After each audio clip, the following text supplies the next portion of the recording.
In this exercise, we are going to match the functions to their corresponding exponents. Number 1 says, thanks a lot, and that is an example of thanking. That is the function. Number 2 says, do you think you could possibly open the window? And that is a request. So, the function is requesting. Number 3, it says, come round to my house for a bite to eat. And that is an invitation, so the function is inviting. Number 4 says, can you open the window, please? And that is a request. It's when you want somebody to do something for you. Number 5 says, no way, I am not doing that. And that is refusing. The function that we are going to choose for this exponent is refusing. Number 6 says, I agree with that. And if you agree, the function is very similar, agreeing. Number 7 says, hello, I'm Josephine, and that is an exponent of the function introducing yourself. Number 8 says, I'm sorry, but I'm afraid I can't. And that is an exponent of the function of refusing, because you're saying no in a very polite way, but you're still saying no. Number 9 says, would you like to come to dinner? Number 9 says, would you like to come to dinner? And that is an invitation, so the function is inviting. Number 10 says, I don't believe we've met.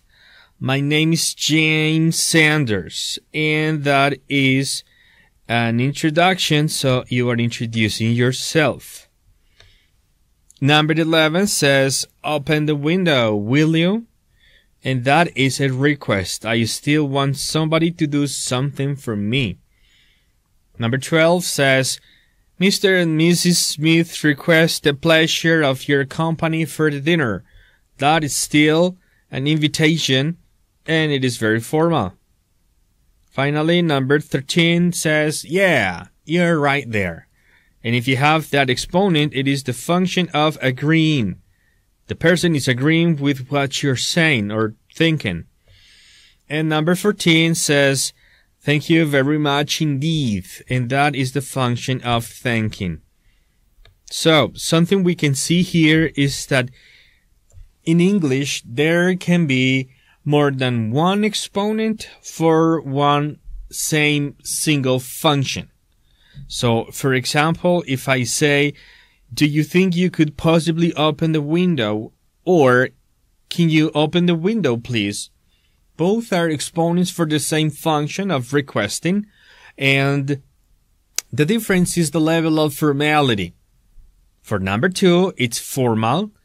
For number 4, it's neutral. So, depending on the context, depending on the person you're talking to, you are going to choose the exponent with the level of formality that matches the situation. In this exercise, we are going to match the example sentence with the function listed. Example sentence means what the person says, and that receives the name of exponent. Again, it is exponent versus functions, which is here. Number 1, let's go to that new restaurant. So let's think about what the person is saying. The person is not necessarily inviting, but the person is suggesting. The person suggests visiting the new restaurant. For inviting, it would be something such as, would you like to go to the restaurant with me? That is more direct, and that implies an invitation. In question number 2, it says, they might win. You never know in cap matches. Might is a modal verb used to describe a possibility, the possibility that something happens. So, number 1 is F, and number 2 is B.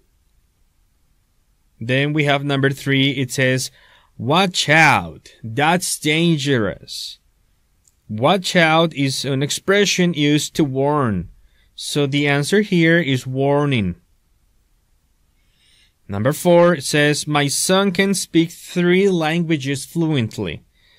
Can is used to talk about abilities, to talk about, let's see what we have here. Yeah, it's A, because we use the verb can, the auxiliary can, when we are going to talk about what you can do, and that is an ability to do something. Number 5 says, it's okay if I open the window. Think about what the person is doing. The person is asking for permission. You may say, yes, go ahead, or actually, I don't want you to do that, for example. Number 6, it says, shall I show you how the camera works? And doing this using shall implies offering something. In this case, you're going to offer the person an explanation, and that is going to be G. And number 7 says, could you pass me my bag? And if I do that, if I use could you pass me, I am requesting. I want you to do something for me. In this case, pass me my bag. So the one which is not mentioned here is asking for advice. In this exercise, for questions 1 through 6, we're going to match the functions with the level of formality A, B, or C. So A is informal, B is neutral, and C is formal.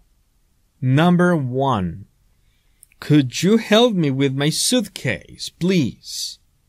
If the word could and please are used in a sentence, we can talk about a formal level of English. Number 2 says, excuse me, do you have the time? And that is still formal because I'm using the expression excuse me. Number 3. Give us a hand with this case. This sounds like a command, like an order. And that makes the sentence informal, which is A. Number 4. I wonder if you would be kind enough to help me with my suitcase. This is a very long sentence and very formal. We can say it is formal because one of the characteristics for formal sentences is that they're long. They are longer than usual. And secondly, formal sentences usually contain modal verbs. Let's see if we can find one here. Would is the modal verb we were looking for. Number 5, it says, I'm terribly sorry to trouble you, but could you please tell me the time? Again, I'm seeing here a modal verb that makes the sentence formal. That's why the option is C. And finally, we have the expression, what time is it? What time is it is neither formal nor informal. It is neutral. I'm going to write it here. It's a neutral sentence. In this exercise for questions 1 through 7, I am going to match the exponents with the functions listed. Number 1, I'm afraid I'm unable. If I say such a thing, that means I am saying no. I am refusing something or expressing a negative statement. That means I'm saying no. Number 2, it says, I'm not entirely sure, but if I'm not sure, I am, let's see the options, I am speculating because I'm not sure. In number 3, we have, if I were you, and we use this when we are going to give advice, meaning option E. That's what we say, if I were you, I would go, meaning I am advising the person to go. Number 4. In most cases, is used to generalize, to say that something happens generally. Number 5 says, in my view, and in English and many other languages, we use this expression to express opinion. So it is option B.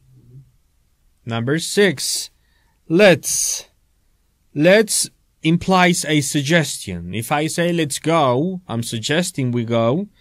So that is going to be H, suggesting. And number 7 says you never know. It might. And if it might and you never know, it is uncertain. If it is uncertain, you're expressing uncertainty. And that's the answer. In this exercise, we're going to match the exponents with the functions listed. Number 1 says, could you pass me the butter, please? Again, if I use this modal verb could or would, I am requesting. So, number 1, I'm going to write F here. Number 2, do you mind if we move to another table? The person is, it says, asking for advice, asking for permission. The person is using this function, and the exponent here begins with the word or the expression, do you mind if? Number 3, it says, let's go swimming on Saturday.